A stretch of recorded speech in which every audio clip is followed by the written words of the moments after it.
happy to be here on Iconix Radio today with a good artist, good songwriter, a good friend, Mike Silvestri, right? Did I say Silvestri. Silvestri? You got it right the Silvestri. So, first time. yes, it's Silvestri. All right, we're going to do that again. Hello, Iconics Radio. We have great songwriter and artist on Iconics Radio today, Mike Silvestri. So I did that first time, got it good. So he will be referred to as Mike now. How you doing, my good friend? I'm excellent. How are you? How was your 4th of July? Oh man, it was awesome. It was off too much barbecue, but I had to work that off this morning. So Right. I so we still have haven't gotten Mike. around to that yet. Yes. So Mike, where are you from? So I'm originally from the Chicagoland area, Okay. and then I moved out to LA County, aka Long Beach, 7 years ago to kind of further my music career. Oh man, that's awesome. Okay, so you're a Midwesterner. That's correct. I'm a Midwesterner.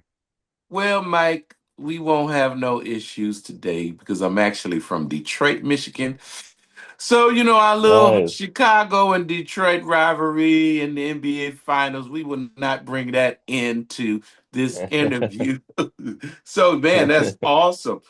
So, how did you first get into music and decide to pursue it seriously? Yeah, that's a great question.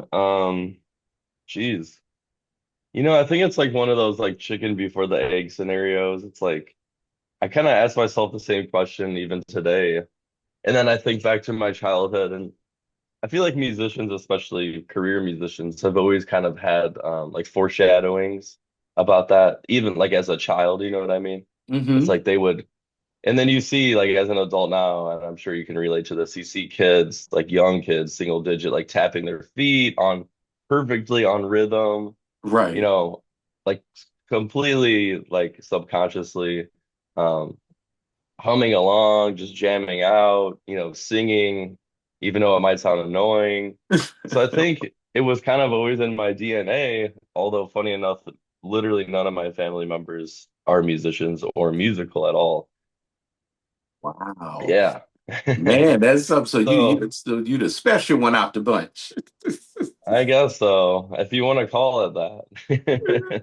Right. So Um, now you are a artist and a songwriter, or you just songwriter or artist, or you both?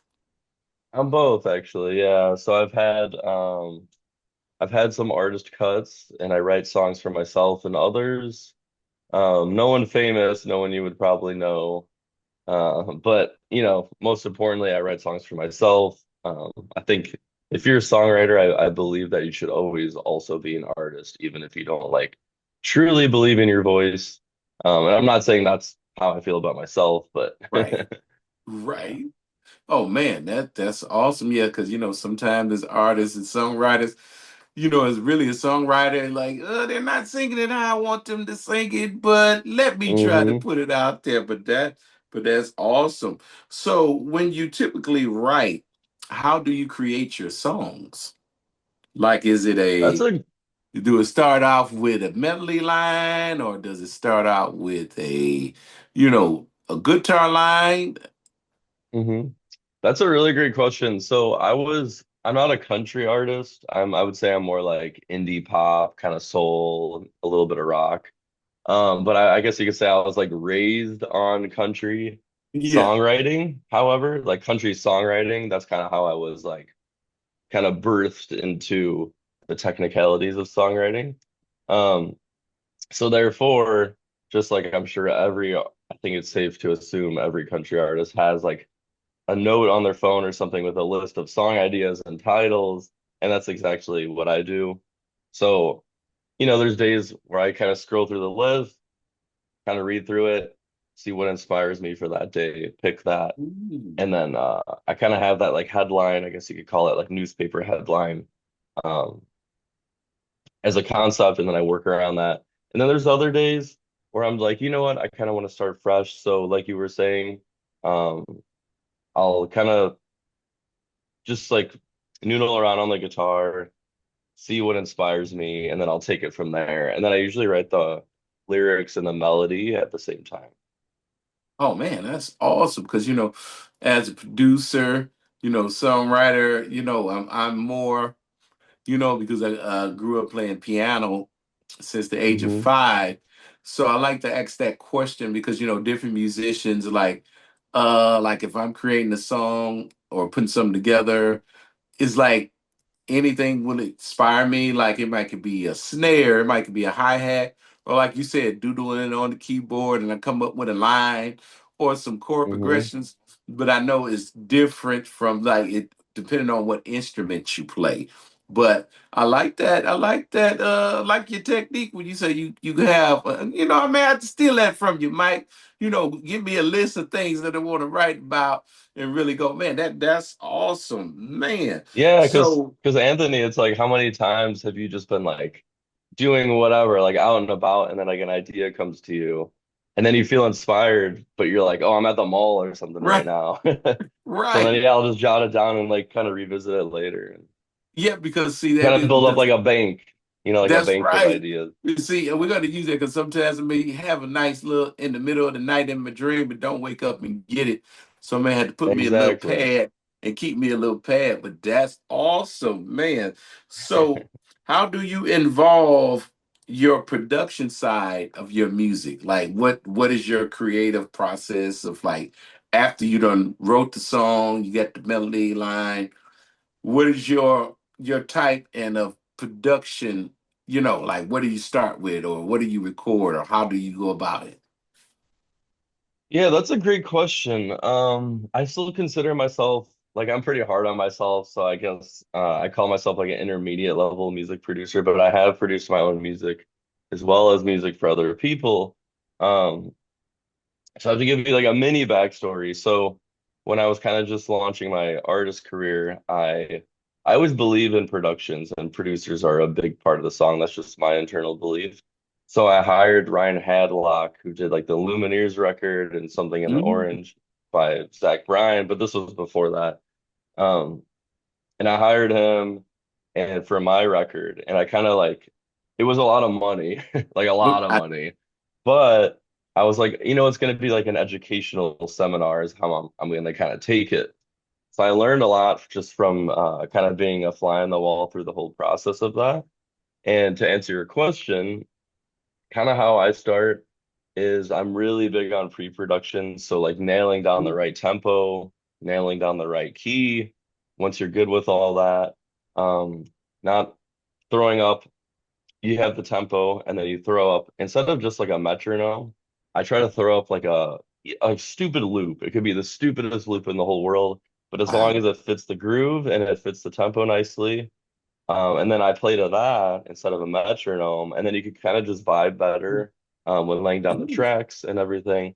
And then I'll just lay down like the simple chords, like nothing crazy, just to kind of get so at that point you have the bones, you got the structure of the song, with the beat, like the rhythm part, and then you got the kind of melodic harmonic part with the, basic, super basic instrumental. And then I'll record a scratch vocal on top of that. And then that's your bones. And then after that, the timing should be it. The timing should be good. Like it could be Right, crappy, but the timing should be good on the rough stuff. And then you right. go back and then you add in the real guitar parts, inspired parts now that you're hearing it.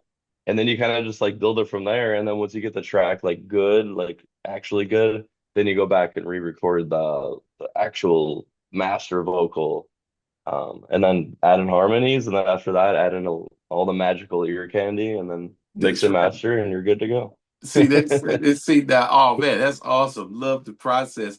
So now this is a question for us producers and songwriters. What DAW hmm do you use? I use Logic. Yeah, yeah. I'm Yeah, a curious lot what of you people. use. Well, I use Logic, Pro Tools, FL, Ableton. I got to use them all because I came from the MIDI days of the Right. MPC with all the modules hooked up with That's all the cool though. MIDI chords that it was a hazard if you tripped because it had so many chords. So I'm kind of glad that they kind of went more digital and everything like Yeah. that. So now, as an artist, you perform out. How many gigs you say you do monthly, or do you have a residency, or Like, how's that as a live musician? Yeah, so I've been able to support myself now for like 8 years, full-time musician, and that is mostly due to um kind of doing like public shows. Um and I coach a lot of musicians through stuff, and I tell them you want your Sweet 16, something like I kind of coined it. It's like 12 to 4, sorry, 12 to 16 unique gigs or venues every single month. And then if Ooh, you kind of get hit those numbers, it comes out to about 3 to 4 gigs every week. You'll be a full-time musician, like making yeah, at least probably 40K at least. right. Um, and so yeah, currently I do about like 3 gigs a week. Good. And I play my originals. The best part about it is I play my originals there because I had this like I started off doing like covers only, and I was always a Ooh, songwriter my whole life, right? And original music. And then I was like, like my dream is to like play originals and to like do that. And then I had this epiphany. I was like, wait, I could literally just play my originals if I wanted to, that's right.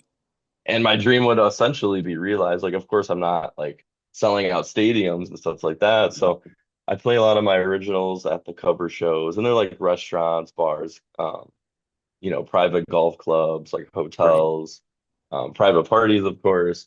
And then, I do, of course, I do proper concert halls and stuff like that. Um, and so, yeah, this month I have like 18 gigs. I mean, it's summer, Wow. so it's busy for every Yeah, yeah. musician. Wow. Now, using that format of where you're playing your own music and you're playing covers, what is the feedback? And are they download the music, or do you have merch to where they can purchase it right there, or do you send them to your website or your Spotify? What's your process for that if you're playing your your own music? Yeah, and I love that question. Very entrepreneurial of you. So yeah, so honestly, I haven't really like cracked like the formula on that, I guess you could say. I haven't. I've been testing out a bunch of different things. I kind of have it where it's like a QR code that sends them to a link tree. All right, so I have to kind of repaint the picture. So I'm at my gig playing, and there's people out in the audience, right? And then they could see a QR code with their phone that they could scan. It brings them to a link tree with like, listen to my music here, which will bring them to all like the, streaming Mhm. services or an email list, or my Instagram, or like where like proper concerts that I'm playing. So what I do is like I'll test out my originals at the cover gigs and or play my actual originals, like new ones, I mean, or play my actual released ones. And then I'll roll kind of the fans I meet at my cover gigs, kind of like on you, like as if it's YouTube in a way where you're playing your Mhm. cover songs, right? I'll roll that audience over into selling them proper concert tickets for my original Ah, shows. smart. But I haven't like definitively cracked the code on like capturing like every single person, just because it's like kind of awkward. Like some people like are fans of you, but they don't want to like be followers of you, if that makes sense. Right, right, They're like, I'm right. not gonna go and sign up for like you're really good and like you're awesome, but like I'm not gonna sign up for your email list. I'm not gonna follow you on Instagram, da da da da. Da. So I'm trying to figure out like a smooth way to kind of an all encapsulating kind of smooth way to do that, which I haven't cracked the code. So if you know, let me know. Listen, I would tell you, Bandcamp, Mm, Bandcamp, because you can offer interesting. them a free download, or on Bandcamp, they can pay for your songs, whatever you want them. You can say whatever you want to pay, and everything goes to you. They take their little percentage, but everything is in house to where when they do that download, email already comes to you because you offer them something free, but they can go on Bandcamp and just download your music and listen to it, and everything is there. So look into that. Wow. Look into Bandcamp because I've been using it. Yeah. Yes, so that's what it do. So since we're talking about your original music, what single do you have out now that will be playing on Iconix Radio? Yeah. So that single came out last summer. It's called Part of Love. Okay. And it's kind of like yeah, that's it. That's about He it. said that's I about it. don't, Wait, well, I was gonna go and talk about what it's about, but I'm kind of like let them unsure. be the Like judge. sometimes I tell people, yeah, well, sometimes I tell people what it's about, and then sometimes I like to make it more of like, um, what do you think it's about? Ah, that's it because everybody So I have a think I'll leave the different. listeners with like, what do you guys think it's about? Right, because everybody have their own interpretation of what they get out of music. So you can say, I wrote it Yeah, this way, and then you ask somebody like, you came up with that? Okay. Okay. yeah, So man, that's awesome. So tell us yeah. about your partnership and you're affiliated with Synapse Publishing. Yeah. So Doris and I, well, so it kind of goes back, actually it kind of goes way back. So in 2020, obviously everyone knows the lockdown Yes, happened. right. And um there is in fact this app called We Should Write Sometime. I don't know if you ever heard of it. No, this is my first So hearing of shout out, that. yeah, so shout out to them. The best way to explain them is it's not a dating app, but it's like Tinder or Bumble for songwriters or and Okay. like artists. So it's just like Tinder or Bumble where you swipe, but the whole intention is like, do I want to write with this person? No. Could I see myself writing with this person? Yes. Da da da da. And I was in NSAI Chicago previously to that, Nashville Songwriter Association International, I think it stands for. Um, And Andrew Salgado was one of the mentors that was giving a special speech for that. And then so I kind of jumped timelines there. So that was prior to all this. Let's fast forward back to 2020. And so I was swiping on the app and I saw him and I was like, no way, like I know that dude. So I swiped yes. And then we connected. And then we wrote a song together. And then I guess he must have liked it. He didn't like pick it up for himself or anything, but he kind of brought me into the inner circle. And that's how I met Doris with Synapse. And then I started writing with some of her team and working with some of her team. And yeah, the rest is history. Wow, that's awesome. Shout out to So yeah. Synapse Publishing. Yes, a partner with us here at Iconix Radio. Then we also got the chance to meet you in San Diego when we was down there for Springboard. Tell us about that Mhm. experience with Barry Coffin and you able to pitch your music for movies and TV and perform. Yeah, it was a great experience. I met a lot of well, I met a lot of people that I knew there, which I didn't realize they would be there. And then I met a lot of awesome new people as like yourself, of course. Um, and a lot of local musicians, a lot of not local musicians that I still talk to, like even till this day, we stay in touch and kind of work together and this and that. Um, so yeah, it was a wonderful experience. Just like the networking, I think was my personal Yes, favorite part about it. right. Um, because I mean, look at now. When was Springbird? Was it last year or this year? Or I guess the one that It I was in went to rather. August. Yeah, so I think that No, it was this year. It was was it this this year? year.